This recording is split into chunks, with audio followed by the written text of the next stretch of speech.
Welcome back to the Crushing Iron podcast. I am the age grouper Mike. I'm here with Coach Robbie. And Hey. What's up, buddy? What's up, man? Today we're going to get into, we both just did Ironman Wisconsin, and it's fresh in our minds, and we're going to do a course breakdown on some of the things we thought we did right, did wrong, some things we wish we would have done differently, and just kind of analyze the course in general. So if you're thinking about doing it, maybe this will give you a good background for it. So, all right, man. This is my second time doing Wisconsin, and there's something magical to me about race morning and that swim up in the transition up in the helix, and then just the energy down by the water with all the crowd there.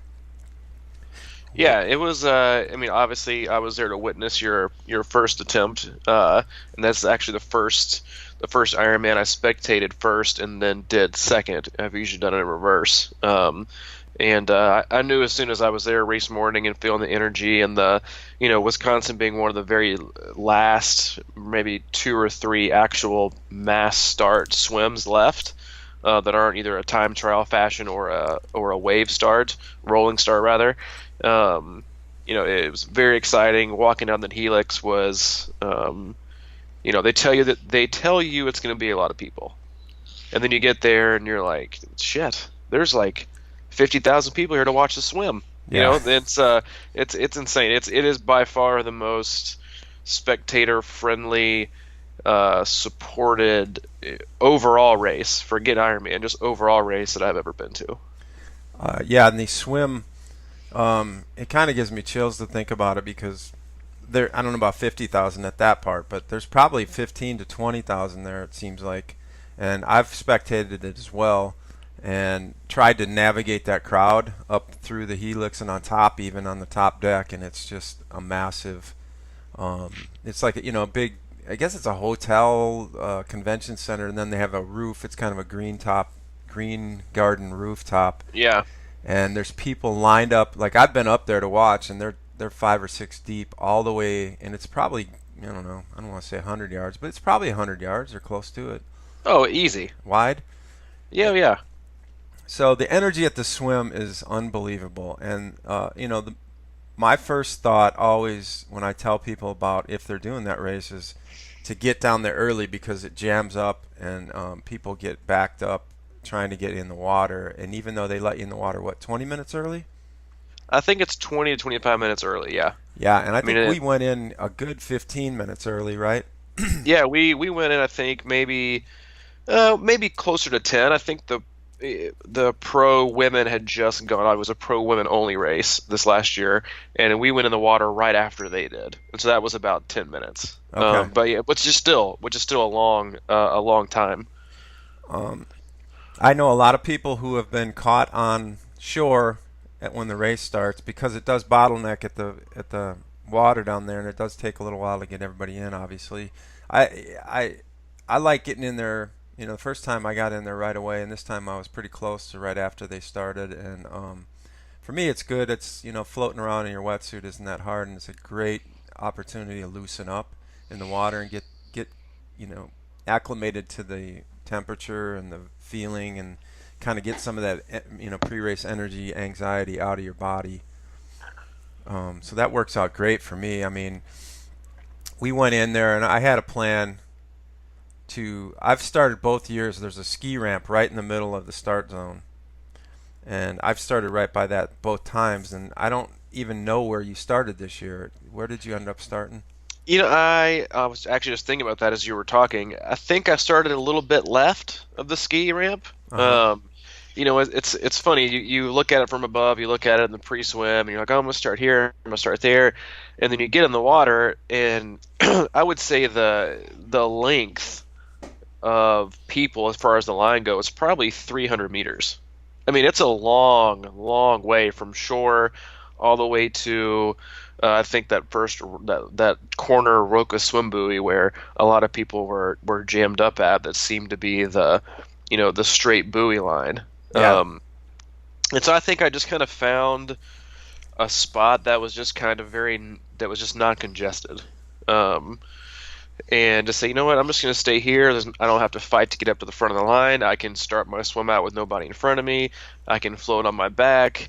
I can chill for a little bit, do a little bit of reflection, take some good strokes, and it's going to have absolutely no bearing time wise on how I finish my race, but it'll allow me to at least start comfortably with not that many people around to where I can just swim my own race instead of swimming somebody else's. Yeah, I think that is the big question for a lot of people is where they're going to start because if you're not a good swimmer, they mostly, like you said, it's 300 meters wide in the front row of that mass of people, and then it probably goes back another 50 meters. It's kind of a big rectangle of people, and most people that are slow swimmers just decide to start in the back or the far right over by the shoreline and just take the extra distance or take the extra time. But the reality is it is congested for the first 200 to 300 meters, and it's pretty bad. Unless you're, and I didn't have the confidence in myself to go out hard because that would make a huge difference if you're ready to go out hard in that situation and get ahead of, say, 80 to 85% of the people. That would really clean up your race, and that's really the only way to have a fast swim up there. You can't screw around with warming up, I don't think, because if you let people get in front of you, then you're just into a congested mess. Yep. Yeah, I never start out fast. I'll start out with a little decent tempo effort. I mean, I usually honestly I'll try to find somebody close to me that looks like, and of course looks are always deceiving, especially in triathlon, Yeah. that might be fast. But I mean, generally speaking, if you can find a dude in a Speedo wearing some Swede goggles, he's fast. If you don't know what Swede goggles are, they're the old school goggles with no rubber, no rim, just straight up plastic with string that holds the string as it replaces what the nose piece is. You see somebody like that, and you're like, yeah, he's probably pretty strong. And so I usually try to find somebody fairly quickly who goes out hard, and that's when I do the majority of my drafting is the first 500. Let somebody else go out really, really hard. Let me cover in behind them. Sight, make sure I'm at least going generally the same direction. But then to pace off somebody age group wise for 2.4 is really, really hard to find somebody. People fade, people go out too fast, people can't sight very well, and so I usually stick on somebody's hips or right in somebody's feet until around the 5 to 600 mark. And then I'll just kind of decide to kind of go on my own. Okay, so that first leg goes out, I think, roughly 1,000 meters before you turn left, and it's all a counterclockwise, or counterclockwise swim. Mm-hmm. So the buoys are on your left the whole way, and you turn left at that first buoy, and I mean we tried to go in early, even the day before, and try to pick out a sight marker on that first leg, and we thought we had one, but I have to say that once I got going, I couldn't even see what we were trying to find. I'm the same here. I struggled mightily, and I'm usually very strong at sighting, but I struggled to see even the next buoy, whether it was the glare off the water or some of the boats. You're splashing in front of me. Yeah, I struggled pretty hard. I think maybe even twice. I stopped briefly and did a little breaststroke bob just to kind of be like, all right, let me make sure I get my bearing to make sure I'm not veering off into the middle of the lake. Yeah, and that is a very real possibility. So you turn left at 1,000 meters, and then it's about 300 meters or something like that before you turn left again. So when you turn left, I think you're swimming right into the sun on that short leg. At least that day it was super glary to me. Yeah, same here. And then you turn left again, and that's the long leg, and that one's probably close to 2,000. Oh, it's every bit. It's more than that. Is it? It seemed like the longest stretch of swimming. Honestly, to me, it seemed longer than the Louisville stretch. Yeah. I'm not sure what the distance difference is, but it seemed like it went for a bit. I'm not sure if that's just kind of your mind had you going back to where you started, which in fact you go at least I would say 500 meters past, then you turn and come back. But no, I would say it's at least, I mean, you're looking at 4,400 yards. So if you go out 1,000 corner three, you're still looking at 3,000 coming back. And so I would probably say it's probably every bit of 2,000 going back with 1,000 back in. But it seemed never ending on the way back. Yeah. Now, just to give perspective here, you were under an hour, right? Yep, I was 59:13, which was good enough for 51st, I think, overall out of the water, which is one of my higher placings overall coming out of the water for a swim. Yeah, that's strong. And I think I was at 113 or 114, which was pretty good for me. And I felt really good on that swim. But again, I think the huge part is I would hate to see a Garmin map of my swim path, because again, I'm sure it's just a zigzag all over the place, because as a right side breather, which you are too, right? Did you swim on the inside of the buoys on that long leg? Nope. I think a couple of them I did, and that was just to kind of get away from some of the packs that had kind of formed. Because that's something you will find on the way back, is people do intentionally try to stay with a pack or a group of swimmers, even up to almost to their own demise sometimes, thinking that the person is going. I mean, I remember I chose to sight off this one guy, and about 10 meters later, I looked up and I was like, this dude's heading out to, I don't know what he's doing. I mean, he's definitely maybe going for a 5-miler, but I was like, man, I'm just gonna peel off and swim my own race. He was a faster swimmer than me. That's why I was trying to hop on his hip, and he was probably a good maybe 5 to 6 seconds per 100 faster than me, and had a great stroke. Just didn't. And I remember seeing him at the buoy, at the corner buoy coming back in, and we were exactly the same pace.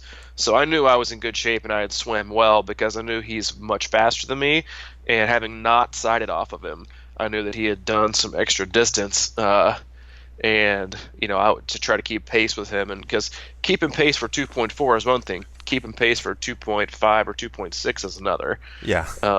But yeah, for me, going back in was difficult to see, but a beautiful swim course. And if you're afraid of mass start swims, that's the one to go to, in my opinion, just because how spread out it is, how cool the water felt. Getting in the water 10 minutes before to sit there and kind of calm your nerves, let the water seep into your wetsuit, take a few strokes, make sure your goggles aren't leaking, all those little things you freak out about, and then just kind of find a safe zone, or sit back in the third and fifth row and let people go in front of you. It's I would say it's one of the most beginner friendly mass start of the 4 that are probably left. Uh-huh. And that might be because of the width of the start, maybe? Or... Yeah, absolutely. Yep. And the fact they let you get in the water so early. Yeah. I think that should be a prerequisite for all events, is that they allow you to get in the water beforehand, but that's just logistically, that's not possible for a lot of events. Well, you're right. And 2 things I want to get to, or just say before that we go to the bike. One thing I did on the way out was try to soak it in a little bit, the crowd, because as a right breather, I kept looking up at that mass of people there. You can hear them vaguely, occasionally, and it was really a nice sight to sort of calm my nerves and just really let me feel like I was doing a big Ironman race. And on the back leg, I don't know if this happened to you, but man, I think that first half of the swim has yellow buoys, and then they turn to orange for the second. Yes. Yep. And on that back leg that seemed to go forever, I started seeing it, because the turn buoy's red, which is similar obviously in color to the orange, and I bet I saw at least five orange buoys that I thought were the turn buoy, and I would be like, yes, finally here. Oh yeah. And then I get to it and it would be orange. Yep. Kept happening. I hate the fact that they use red and orange, because in the water with the glare and the glisten of the water, they look almost the exact same. And then 2, whoever decides to put red and orange kayaks in the water should be fired. I don't know. You should or yellow life vests. Yeah. You should have to wear blue or something that's not even remotely a color to any of your buoys, because all you're doing is trying to get a glimpse. And there's probably many times like, oh, hey, here I go, here it's a dude in a vest. Oh, it's a dude in a kayak. Oh, it's yeah, somebody needs to lose their job over that. That's funny. That reminds me real quick that I did a race once, and I'm sure this happens all the time, but the buoys were yellow and our swim caps were yellow. I mean, you talk about a complete fucking mind game, man.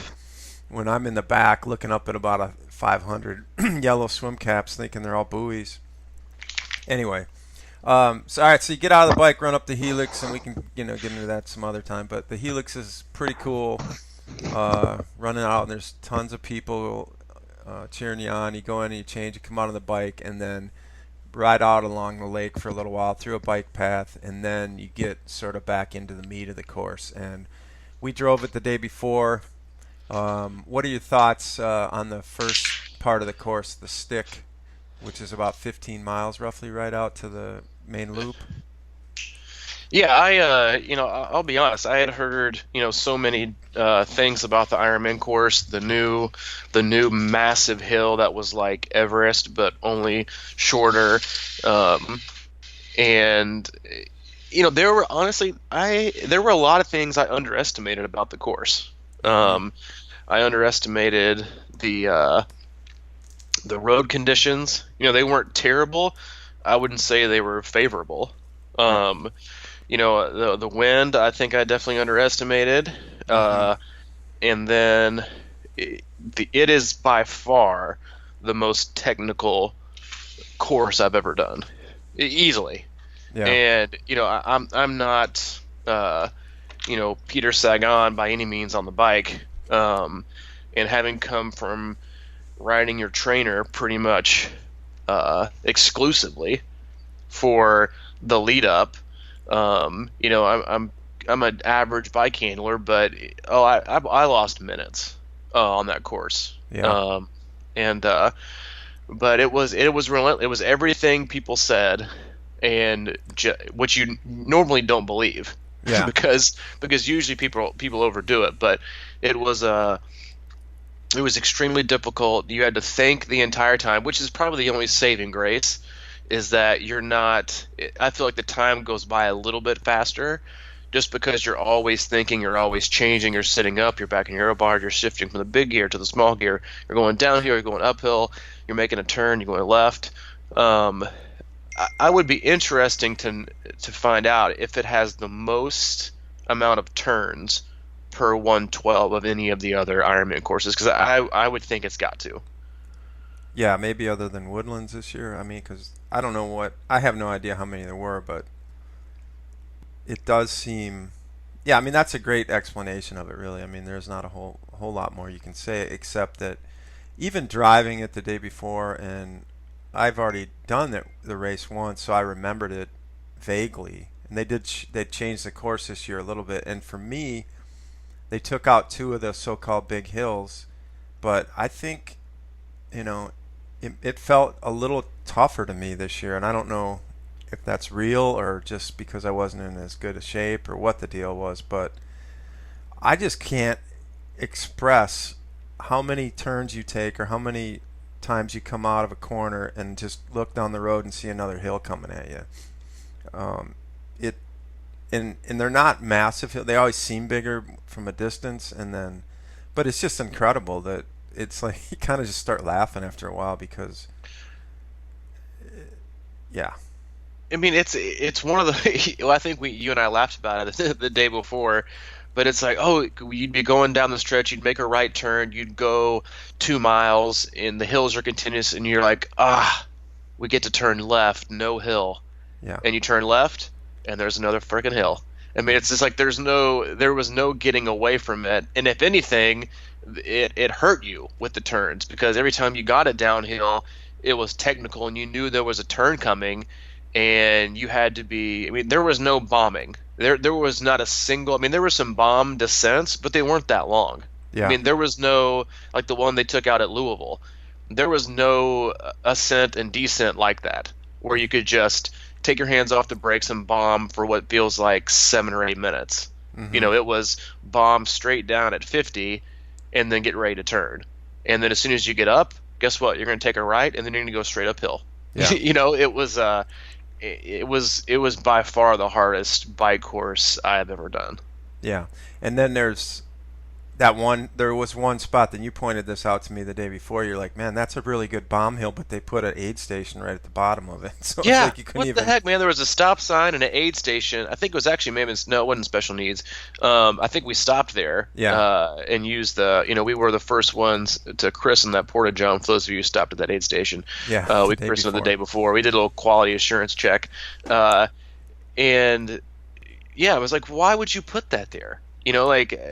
Put the aid stations on the uphills. Put the special needs on an uphill. Don't put it on a freaking downhill where you're like, thank God. And that stretch of road too, where it was very dicey. Yeah. The road was just awful. And that was another part of it that really affected my race poorly. And it's totally my fault. Was just from spending so much time on the trainer with the new baby and Allie being pregnant and everything is I just kind of knew that that's what I was going to get in for. And the amount of extra energy and effort it takes you to hold your line and the bumps and the bumps and the bumps and the bumps and the relentless just kind of getting jarred here and there. Then you add the wind, and it's not like you can't produce power, but you can't fully prepare for it if you don't experience it. Not so much if you don't train for it, but you got to experience it. And I hadn't experienced it, and it jarred me pretty good, and that was something that I think really affected my bike leg. Yeah. I could see how that would be true. I mean, that's the one. Yeah, you can build your straight ahead power, but your body doesn't necessarily get used to it. I saw a video or somebody talking about the other day weightlifting, how people use machines, and obviously that thing is completely controlled. And then people are like, well, you need to do free weights and do bench press on free weights, where because you have to really balance out your body and get used to balancing it. But now the thing is, they've got these things called shakers or whatever Uh-huh. that they put on the end of a barbell that actually shakes, and they're weighted, and it makes it even harder to keep that stabilized. So it's kind of a similar concept, I think, with riding. If you don't have to deal with any conditions or bumps or shifting your body around. And yeah, so then you come back in. You finally get out of that mess, the 2 loops, and come back home, and then you come back along. I mean, it's just a beautiful sight coming in along the lake. You see the helix, you're done, and then you get back up to the helix, drop off your bike. You don't have to get anywhere near where it was racked before. It's just kind of cool, and you just jump right in transition and then run out. Well, I mean that for you maybe. I mean you had prime real estate. I don't even think you could justify yours as doing the full 140.6. You had such a sweet spot for your transition. My transition bike, my bike was actually at mile 1 of the bike. It was so far. Yeah, I saw that, and I knew for the all world athletes, you actually got a golf cart escort to the second aid station on the run. So I mean, hey, whatever. I mean, it's if you want to call yourself an Ironman, that's cool, but the rest of us know the real story. That's a great one. But really, I remember coming in the first time I did it, and I'm like, oh man, I gotta run all, and you just come right up that helix and then just literally drop your bike right there. It's pretty cool. And then Yeah, you run and you don't care if it smacks and I mean, for the 364 days before the race, if there's a big gust of wind, you stop, you get off, and you check to see if a speck of wood chipped your carbon frame, and you dust it and clean it. You don't want people touching it after you ride 112 miles and spill goo and sugary drink and probably piss on it. You get off the bike and you could honestly care less if it falls over and breaks in half. Yeah, yeah. I thought about throwing mine in a lake more than once, but anyway. So we get out on the run. What was your feeling coming out of that transition up that little hill to go down, actually around the Capitol and then down State Street? What were you reflecting on at that point, or were you? I can't believe I signed up for this shit again. Really? Yeah, no lie.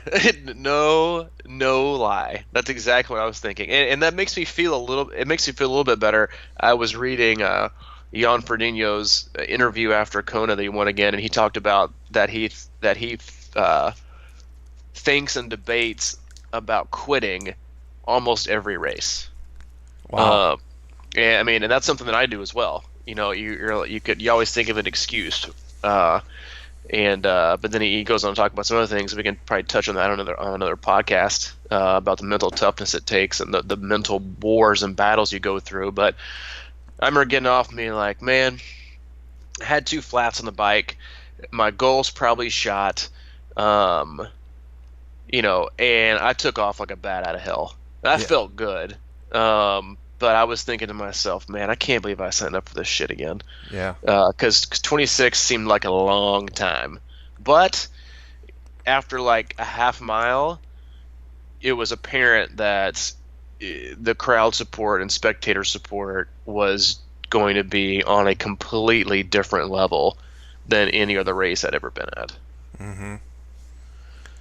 That's I keep talking about that, and that's why I struggle with races like Muncie or other kind of races that are sort of out in the country the whole time and there's no support. I really, really feed off of spectators, and it's not like I interact with them the whole way or whatever, but it's just that people energy that's around. And when you come out of T2 at Wisconsin, run up to the Capitol, I mean the Capitol is bustling already, and then you make that turn to circle the Capitol and go down that first leg of State Street, and people are everywhere. Yeah. It's sensational. I mean, it was a beautiful day, and that's always my biggest worry, is not for my sake, but for the spectator's sake. I want it to be a nice 70 to 80 degree day, so they're going to be out.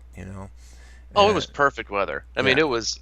You would have thought that the Badgers had just got done playing a Final Four game and they won. Everybody went out on the streets and was partying afterwards. I mean, Yeah. that's how deep. And you can't even explain it to people. It's like the Louisville finish line, Mm-hmm. just extended by like 5 miles in both directions. Yeah, it's true. I was amazed the first, because you go down State Street for I think 2 blocks, and that of course is packed, and then you duck into some neighborhoods and come around and go towards campus, and there is just people everywhere. It's not like a State Street when you get out there, but then you go back around mile 6 of the first loop, you go back up the bottom of State Street, and this year it was different than the one I did it a few years in 13. It was the whole, I think it was about 5 or 6 blocks. It's probably half a mile up State Street, and it was just jammed both ways up and down. And that's just a perfect energy situation right in the middle of the loop. So you kind of go back up State Street and come back down, and then you run out along the lake, which is traditional triathlon kind of running stuff where it's a bike path and you go out and there's not a whole lot of people there, but there was still really random groups of people that the minute you started falling asleep they would yell at you or something. Yeah. Well, what was your least favorite part of the run course? Well, the first time I did it, it was that what I was just talking about. It was sort of this out and back on a bike path thing. It was probably a mile and a half or something like that total, and it I don't know, but for some reason this year there was more people out there or something. It didn't seem as long to me, but then right after that, I don't know. I think my least favorite part was just a short stretch coming back up around Camp Randall. I mean, there's a hill there, and then you kind of run back through the um, Camp Randall parking lot and down that steep little drop hill that we were talking about, and then Yeah. right after that, there's kind of I don't know. I mean, I really don't have other than the fact that it hurt so bad. I don't remember like an awful section of that run for me. Maybe that little stretch along that parking lot. I don't know. It's hard to explain. What about you? Do you have something clear? Yeah, I would say two things. One is that they say downhill's all your friends. Well, no, it's not. Not on the back half of your marathon. That little downhill coming back on the stadium was something I didn't appreciate. And then probably the only other one was the back half of the trail coming back on the second loop. Was there weren't a lot of spectators, but there were a lot of college students running that would like blitz past me like I was walking. Oh yeah. And that was definitely probably my least favorite part. I'm like, who is coming behind me? Just storm this course like a bat out of hell. Yeah. And then I'd see some 18-year-old girl in Lululemon crushing it, listening to Beyonce, and I'm like, that's great. Yeah. That's just really great. Pigtails bobbing. Yeah, that was kind exactly. of beautiful. Makeup on and the whole 9 yards, and yeah, that was funny. That did happen a lot. It seemed like there's a lot of college activity going on around there because you run right through the campus, and it's all beautiful. Actually, that was bad, but it was also kind of a great part because it was super shady in there, and it was like I said, the temperature was nice, but it was still sunny, so that was a really nice part for me too. But other than that, there's the hill makeup on that course. And I forgot, about mile 5, I think it was, is Observatory Hill, and you come through the bike path and make a turn up this little road, and next thing you know, you're facing that first big climb, on there. It's not massive, but it feels massive. And then it kind of crests, and then you're like, yeah, I'm done. And then there's another one. And then you kind of it's like, terrible. Yeah, and they call it observatory, I think, because you're on it so long, you have so much time to observe. Yeah. And that's what I felt like. I was like, man, no one calls Observatory Hill. I'm on this thing forever. Yeah. Walking. I'm just gonna soak it in and get my observing in. Yeah. You can. It's a beautiful view up there if you look back. So you get up that first one, then there's that second one. You're like, man, all right, I'm up. And then you go down a ways, and then there's one more. So there's like a three-pronged hill section right there that is not fun. But after that, it's State Street, and then it's kind of flat back. And then anything up State Street, even though it's a little bit of a climb, is nothing because you're just jazzed both times. Yeah, you know what's coming and you can hear it. And then that's kind of the saving grace is you can hear all the noise and kind of underswell of spectators. Yeah, it's kind of a little buzz. And once you get to the top of State Street, that last section, then you see the Capitol staring you right in the face.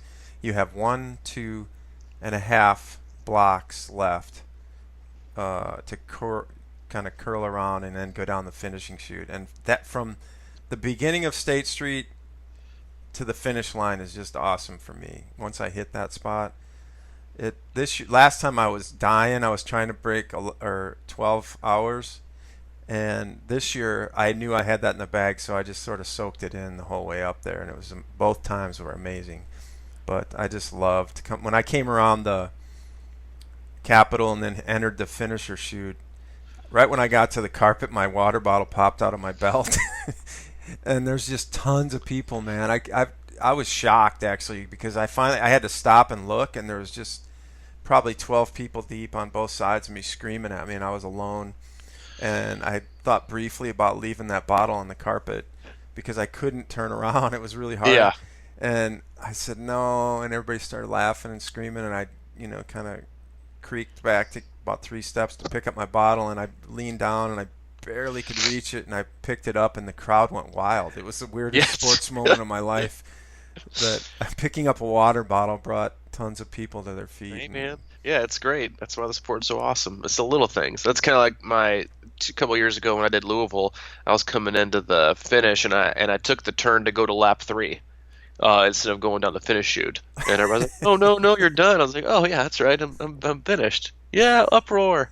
Yeah, it was I think I had kind of a little bit of the same circumstance you did the first year you did it. I was my PR is like 10:34. I knew I wasn't going to get that, but I really wanted to go under 10:40. And so I was kind of booking it, and I soaked it in, but definitely not as much as I would have liked. I ended up squeezing in at 10:39:46, and I did, hindsight, I guess you got to pick one or the other. I could have picked soaking in that last block and a half, where I could have had to sprint to the finish to make it under 10:40, or I could have sprinted the last half of the block and had enough cushion to where I could stop there towards the end of the finishing chute and say hi to Mom and Allie and Hayden and give him a little kiss on the forehead, and then strut its way in. So, I had to pick one or the other. Obviously, I think I picked the right one, but one of these days I'm going to go back and soak in the full experience. Yeah, and what even is that really? I mean, I say I did that, and I guess it was just that my head wasn't down or whatever, and I was just kind of at a more comfortable pace. And it is a different feeling, but I don't know. I've never been able to yet get into that finisher shoot and really just kind of like, how they say soak it in. I mean, I've seen a lot of people just walk the whole way. And what do you mean soak it in? They'd have security escort you out of the finishing chute this year. That's right. Yeah, because I'm not sure what world you're living in, Mister. I don't like to hog the limelight. Yeah. I think there's probably 2,000 pictures of you on finisher pics that people are going to have you photobombing their finish, and you just sat there in all of your glory. That was a total douche move on my part. But so what happened was I did finish, and they caught me, and I had my arm around both these ladies, and they're like, "Good job, you doing all right?" I said, "Yeah, I'm fine." We kept walking, and she goes, "Aren't you even going to wave to the camera?" And I said, "Where's the camera?" And she sort of pointed up, but we had already gone under it. So I had been through the camera once, and then I took about 5 steps back, and I stood there and I waved, and I said hi to my dad because I knew he was watching at home, but he had already turned it off by then, evidently. And so I stepped back into the camera and looked right up at it, and I got a lot of people texting me about that. I'm sure somewhere. Blast. Exactly. Man, if I really dug into the rules, I'm pretty sure I can get you a DQ out of that. You're not allowed to cross the finish line twice. You're not allowed to re-enter the course after you finish. Something. Finishing shoot obstruction. Something where I could easily get you a DQ out of that if I really worked hard enough at it. Yeah. My results aren't even on there now. No, I'm just kidding. She did say to me, she's like, "All right, that's enough," and pulled me through again. Yeah, like you're never going to know. The Mike Terrali, the guy who finished Ironman Wisconsin 2016, twice. Yeah, that's what they're going to say about you. There's going to be a rule in there, like the fine print somewhere, the Mike Terrali rule. No stepping back into the camera zone. What if they went back and edited your time? We will take your slowest of the 2 times. Mike Terrali finishes in 12 hours and 1 minute. Yeah. All right, man. Well, I know you got to get going. So that wraps up the course review for Ironman Wisconsin. We will get into some more of these later. If you know any race directors or Facebook group operators that would like to discuss their course, we'd love to have them on.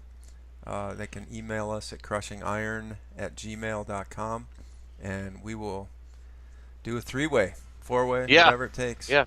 The only 3-way that's not frowned upon. I think that's a good way to start. And feel free to email us any questions you have or topics you want us to address in upcoming podcasts. We'll be happy to address those and shoot at you an email or a message letting you know that we're going to talk about them on the next podcast. That way you can get your answers. Sounds good, man. All right, well, have a great day. You too. See ya. Bye.